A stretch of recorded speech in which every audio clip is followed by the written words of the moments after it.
What's up, party people? Damien from Flowforge here. I have this mindset for living my life that I want to share with you today. And it helps me get a ton done. It helps me, it's what, it's how I manage to run a business, post content, study every single day, spend time with my family every single day, have me time every day, read, just do all these different things that I do. I'm trying to develop myself as a person. So I do everything that I can to do that, right? And I talk a lot on this channel about sacrifice, but here's a way that you can sacrifice less: optimization. So you will start something, and at first you will be slow at it and you'll be bad at it, right? And this is part of skill acquisition. You spend a lot of time doing things that you didn't know that you could do another way and make faster. We spend a lot of time doing things like this where it's like you don't actually need to be doing it. Recently, I just switched to a new video editor. It's called OpenShot, and it was way better than the video editor that I was using. Way faster. My content gets done almost twice as fast now. Just because I explored a new idea, right? So this is optimization. What was taking 2 hours before only takes me 1 hour now. Making a video and posting it only takes an hour. If I tried, I could pump out like a crazy amount of content in one day. But what I'm trying to do right now is just get ahead of schedule. That's the first step, is having a schedule. Now, I know I talk a lot on this channel about rhythm and pulse and how managing time with ADHD schedule doesn't really work as well. Well, you can have both. You can have the best of both worlds. You can have a schedule that is more just like a guideline where it's like, yeah, bud, here you go. And you're allowed to just break free from it. And this requires some mental athleticism. And what this is the ability to not be so rigid, to be flexible. That's how you can think about mental athleticism. It's you're flexible and you're on the move and you can commit to things fast. You can strategize and reevaluate fast, and you can submit to a process quickly. That is mental athleticism and just knowing what you should do at any given point. And the way you build mental athleticism is you have to grow the skill of productivity, but then you have to actually execute it, and you have to overcome the pain barrier. It's like a skill, it's like a muscle you grow. You have to overcome the pain barrier of, committing to things immediately, like not taking time aside, but just straight up like, okay, I need to do this now. Like, I'm going to do this now. I'm going to write this down and I'm going to put it in my calendar, and it's going to be like my calendar is going to force me to do it later, right? Things like that. How you do this, how you actually do this is you need a general guideline. So you make a schedule that's just a guideline, and the way that it works is you have your time blocks, but they have to be realistic, okay?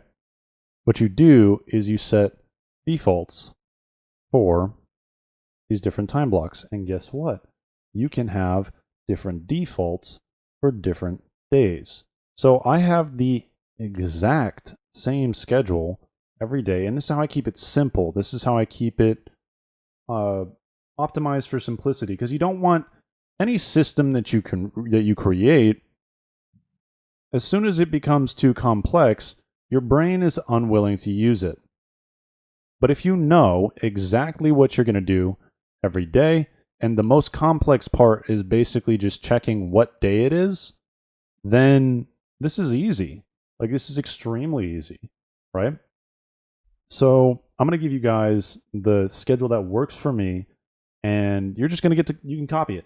You can straight up copy it. However, you're going to have to make your own because you live a different life than me.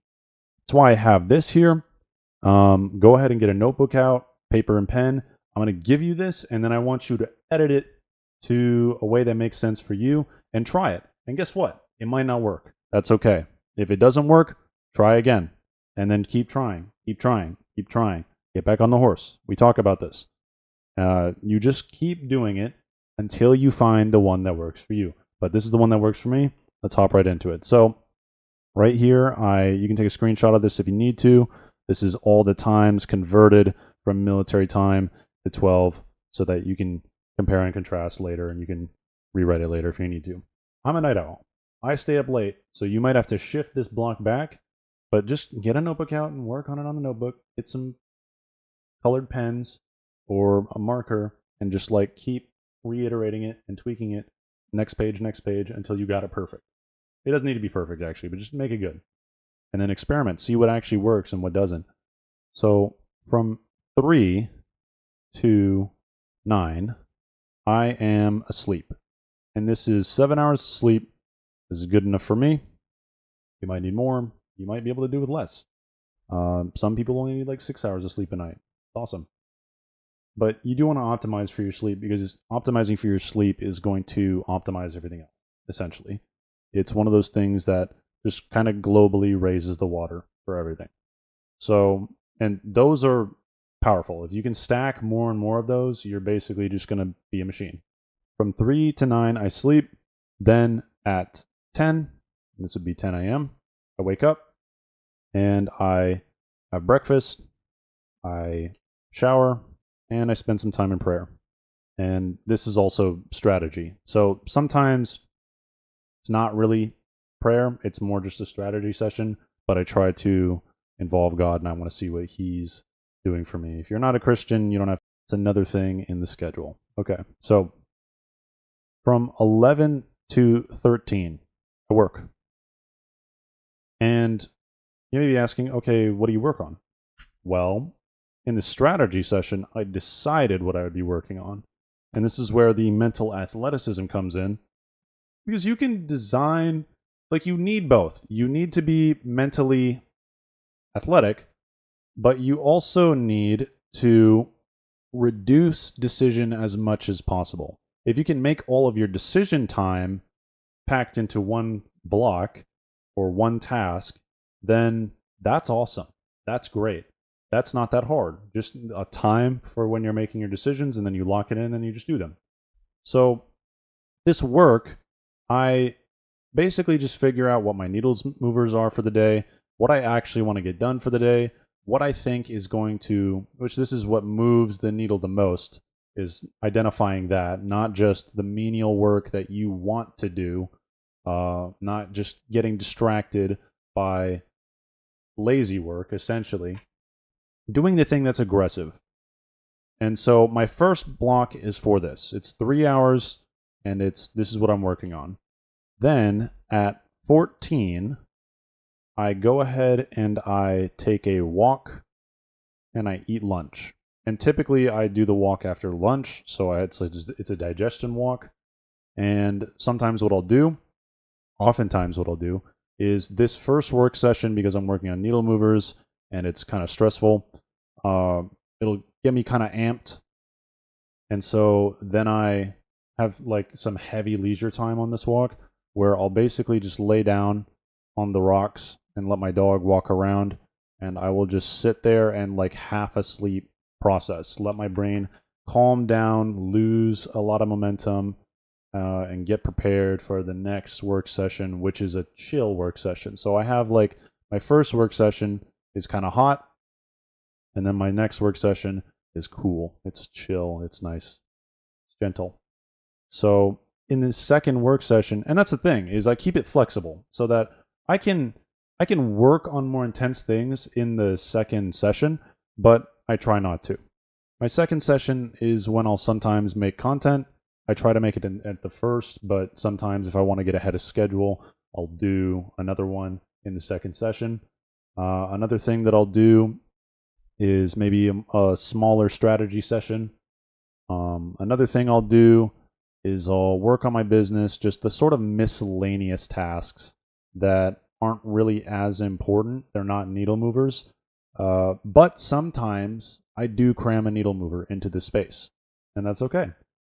You gotta get the skill of figuring out, okay, there's a lot of miscellaneous tasks that you have to do. You're not going to be able to do all of them. They're all just going to burn. You got to let them burn. You cannot do it all. Let me repeat that. You cannot do everything you want to do. And that's part of what this video is about, is the more you demand out of life, the less it gives you. This is what focus is all about. is you have to stay entrained on one thing or as few things as possible so that you can grow deeper roots in that thing. However, optimization is real, and you can't study the same thing. Well, you can, but it's not really ideal to be studying the same thing for 4 hours. It's just not. So why not chunk it up? 2 hours of study here, have a break, talk to your family, do another hour studying, then maybe you work on something else. Like you want to be flexible, you want to be thinking about what you need, and what helps with this a lot is the day system. So this schedule I'm giving you is this exact same for every day, but my defaults during the working times are different. So on Sunday is my computer day. Sunday is when I tweak my system and I optimize my workflows on my computer and I do studying for computer things. And for my leisure on this day, I'll also rice my computer. That's when I'm working on that. From 15 to 17, that's that second work block, and it's more miscellaneous, it's more chill. Then after that, I have 2 hours of personal project. That's what this is for. Sometimes I'll pray during this. Sometimes I'll unwind and pray. Sometimes I'll study different things. Sometimes I will continue to work, but it'll be on a specific project. And what I'll do is I'll manage my projects and set different days for the different projects that I want to work on. That's something that you can do as well. I don't always do this. A lot of times I'll just kind of work whatever I feel like working on if I do choose to work. Sometimes I choose these two.